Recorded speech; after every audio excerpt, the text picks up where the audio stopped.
word that comes to us from a letter to a church in Thessalonica.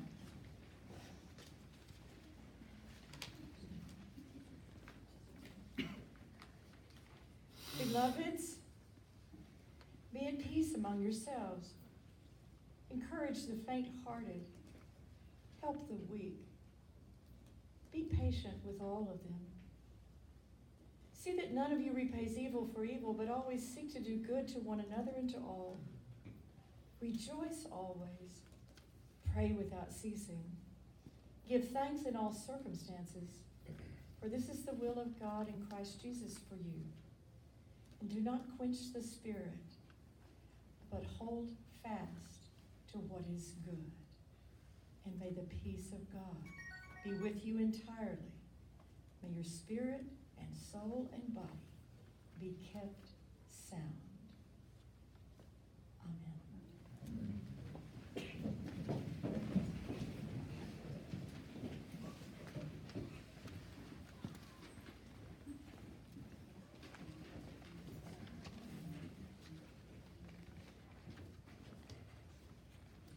I want to thank you for allowing me to share this. I feel like Selena, I appreciate her getting us all going last week. This is actually told at the October 531, which is actually the Farm League for being able to speak in the big leagues. And if you have not gone to 531, you need to make the time and the effort. I was not able to go in November because I was so jet lagged. I hated everybody. But I will be there again. So. And it's kind of a shoulder slumper thing I'm going to talk about. And I was thinking maybe it wasn't great for the holidays, but that's kind of what the holidays are. Grief and love and laughter and sad memory. I'll tie that together. I was with my aunt last night who, as we often do when we're together, she talks a lot about profound childhood trauma, not just with her, but my father and her other siblings. And she said, but I survived. And we ate a huge plate of food to celebrate that. So this is about my mom. Anniversary of her death is tomorrow. It's been 13 years. It takes 13 years to be able to talk about it without breaking down. So if anybody's in grief, it's 13 years. I thought she had lead poisoning. It was the only explanation I could come up with for my mother's behavior.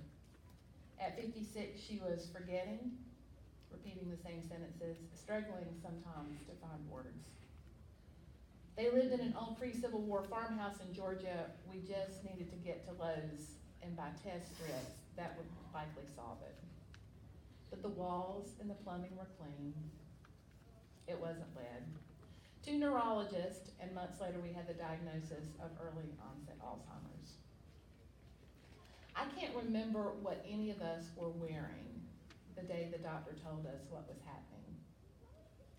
I can't remember what he looked like or the shape his mouth made when the words came out. I can remember that my mother was asked to draw the face of a clock as part of the evaluation, which made me shake my head. She'd been an elementary school teacher for 35 years. Even late in the game, she could draw that damn clock. The next few years were sad and tender and sometimes funny. She bought cartloads of things she could remember she at one time had needed. There were endless boxes of chocolate pudding in the pantry and a lot of Windex. Christmas was always a big deal for my mom. The year she and my dad divorced, she let me keep the Christmas tree up all year long with all the decorations and all the lights. She was the youngest of 8 children and invited all of her siblings and their spouses to a Christmas lunch and then forgot she'd invited them. We scrambled when people started showing up and ended up serving leftover vegetable soup and Kraft macaroni and cheese. I took her to Sears for new clothes as she had had a hard time remembering to eat and had dropped a lot of weight, but it was before I understood the careful attention that she needed. She came out to the doorway almost to the store floor in her underwear to show me that the shirt I had suggested was a little loose in the arms. She loved Audrey Hepburn movies, so when we were together of an evening, and it was just the two of us. I'd pull one out and pop in a tape, but would end up pressing pause over and over again as she asked who the characters were and exactly what they were doing. She had always had a thing for trashy romance novels, but she became obsessed with buying more and more and reading 2 or 3 at a time, although she could not keep the storyline straight. When she began hallucinating, these stories took on a whole new life. As she described to me, a new neighbor walking into the yard from down the street and dancing with her in the driveway. My cousin told me she saw my mom in the grocery store long after my mom should have stopped driving. My cousin said they would run into each other in every aisle, and my mom would forget they had just had a gossipy conversation about neighbors and family, and then they'd have it again. My cousin said, I just remember feeling so loved every time Barbara greeted me with such joy as we rounded each aisle. It is one of my favorite memories of her. One time I blanked when we were traveling down a long stretch of highway, and I blurted out, are we going the right way? And after a long pause, my mother looked at me seriously and said, we're going the same way as all these people beside us. In a moment of utter exhaustion, my stepfather said to me without a trace of irony, she could hide her own Easter eggs. The Lord of the Rings movies came out while all of this was happening. I came to think of people with Alzheimer's as dark riders, once proud and strong but drifting slowly into the shadow until they were unrecognizable. As the disease progressed, it became harder to take her out. We'd enter a store and fear would cover her face. She couldn't remember where we were or why we were there. She'd be upset by passing cars asking with total frustration, why are they flashing their lights at us when their turn signals were on? She needed someone to sleep beside her anytime she lay down so that she wasn't scared. And it got worse. It got a lot worse. So when I tell you that if you are a child of a parent with early onset Alzheimer's, you have a 50% chance of getting it yourself, you will understand that I have no illusions about what my future could hold. My mother was symptomatic at 56. I turned 50 in January. The next decade of my life hinges on the genetic flip of a coin. Alzheimer's used to paralyze me. Now it just kind of pisses me off. As a nurse, I often see folks for whom illness is a stunning, unwelcome surprise.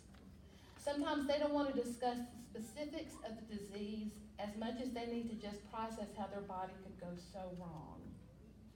The gift my mother left me was that I know it's coming. If not Alzheimer's, then something else.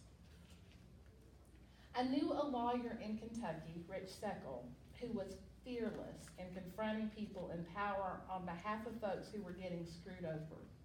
I was a young, very young, too young organizer. And I asked him about it, how he got so brave. He told me about his young wife dying of cancer shortly after their marriage began. And he said, when the worst thing that can happen to you has happened, you're just not scared anymore. Well, my goodness. I'm not there yet. I still get scared a lot. But I have made a lot of decisions based on this question. If I only have a few more cognizant years left, is this how I want to spend my time?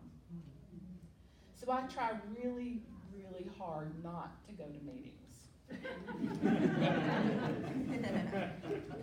I try to listen to people, especially family when they are speaking. I try not to get too upset about what folks say on Facebook. I take a nap on Saturdays and Sundays. Well, I drive with the windows down so I can feel the air on my skin. I went back to school to be a nurse at 42. I was lucky and very privileged, and it was also a little ballsy. Me with my own middle age might get Alzheimer's brain running with those 20-somethings. I'm proud of that.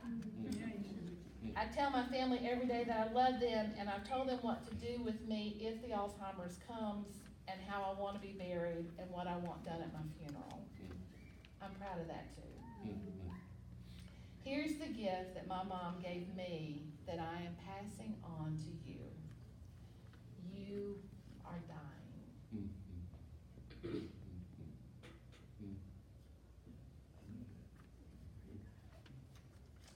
Maybe sooner, maybe later, but your time is short. Go live the life you want to live. Love the people you want to love. Be a good, brave human right now. You have permission. And when you have embraced your own sweet existence, give others the permission to do the same. Amen. Amen.